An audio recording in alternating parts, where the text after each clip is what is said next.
No programa de hoje, uma dica para você poder antecipar o futuro.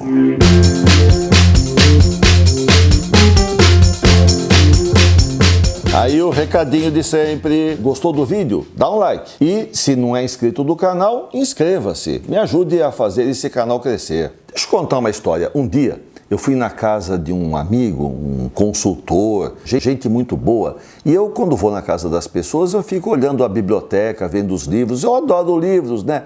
Aí eu estava olhando e eu vi que ele tinha uma organização e tinha lá uma letra LS, sabe? Um código. Eu falei o S, LS, liderança e...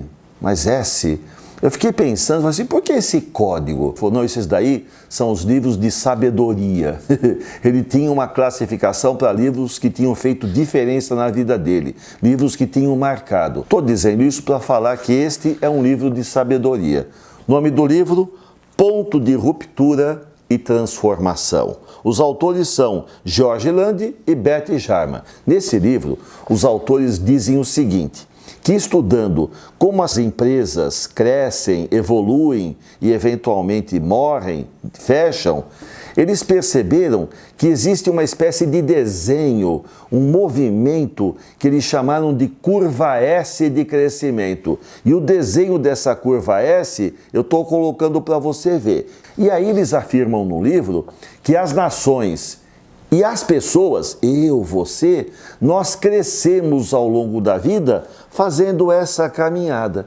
E aí no livro eles vão explicar como é que isso se dá. Então, de forma objetiva, eles dizem assim, na curva S de crescimento, nós, pessoas, temos um primeiro momento da vida, que é quando nós nascemos, eles chamam de fase 1 do crescimento.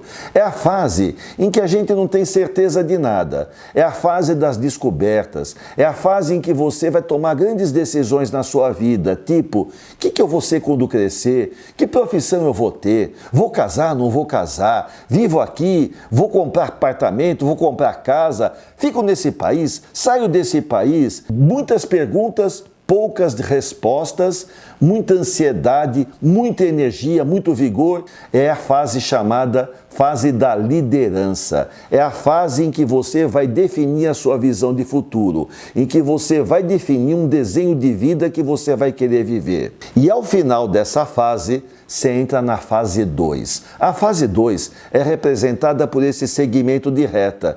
É uma espécie de crescimento. Na fase 2, você vê o futuro como a continuidade aperfeiçoada do momento atual. Então o amanhã é uma continuidade do que eu estou vivendo, mas melhorado. Amanhã eu já vou ter pagado uma série de dívidas, eu já vou poder vender esse apartamento, comprar um apartamento maior, com um quarto para as crianças, com mais vaga de garagem. Então eu vejo o futuro como o presente aprimorado, aprimorado, aprimorado. E a minha visão é que a vida será sempre assim. A fase 2 é a fase de crescimento. É uma fase em que a gente desenvolve a habilidade de gerenciamento. A gente administra o dia a dia, a gente não inventa. A gente tem que descobrir como fazer mais com menos e melhor. Assim vai a fase 2. Até que chega um momento, pessoal, que você começa a ter alguns indícios de que a vida vai mudar. Você não sabe quando, mas parece que vai mudar. As coisas já não estão dando tão certo. E aí os autores dizem que você entra na fase 3. A fase 3 é representada por essa curva. É como se você chegasse no ápice e depois comece a declinar e até um dia que você, tchau, e vai embora desse planeta aqui. E aí quando você vê isso, fala, pô, mas o programinha besta tá me falando então que um monte de dificuldade cresce e depois morre. E aí os autores dizem, é preciso descobrir o ponto de ruptura e transformação. Por isso o livro é Ponto de Ruptura e Transformação. Ponto de ruptura é um ponto em que você ainda percebe que existe um futuro previsível para você, mas você já começa a ter indicações de que não vai dar para continuar assim por muito tempo. Então, nesse momento, você tem que romper. Você vai continuar tocando o dia a dia, porque você tem compromisso, você tem conta para pagar, você tem que viver a vida, mas você vai dar início também a uma nova fase 1. E aí você vai ter esse desenho no seu processo de crescimento. Você está tocando o dia a dia e você está inventando de novo o futuro. Nessa fase, você tem que trabalhar as duas habilidades que você já desenvolveu. Você tem que gerenciar a continuidade e você tem que liderar o processo de construção de uma nova visão. Por exemplo, eu estou vivendo um momento desses na minha vida. Eu estou envelhecendo, as coisas estão acontecendo. A minha casa, que era uma casa até pequena com os meus filhos, está ficando grandona, porque eles estão se casando, estão saindo de casa, estão indo para as suas vidas, construindo as suas histórias.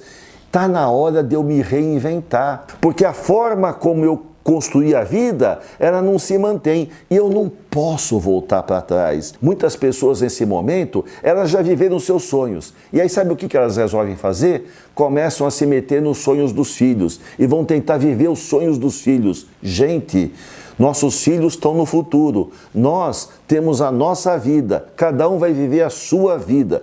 É o momento de reinvenção. Eu estou reinventando a minha vida e é maravilhoso, porque quando esse caminho terminar, eu já tenho um novo caminho de crescimento descoberto e vou continuar aprontando muito, pessoal. Enquanto Deus me der vida, eu vou aprontar, mas eu sei que eu tenho que reinventar a vida.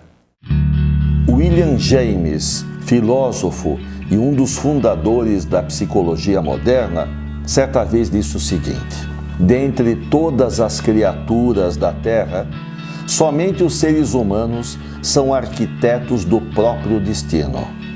Ao mudarmos as atitudes interiores de nossa mente, podemos mudar os aspectos exteriores da nossa vida.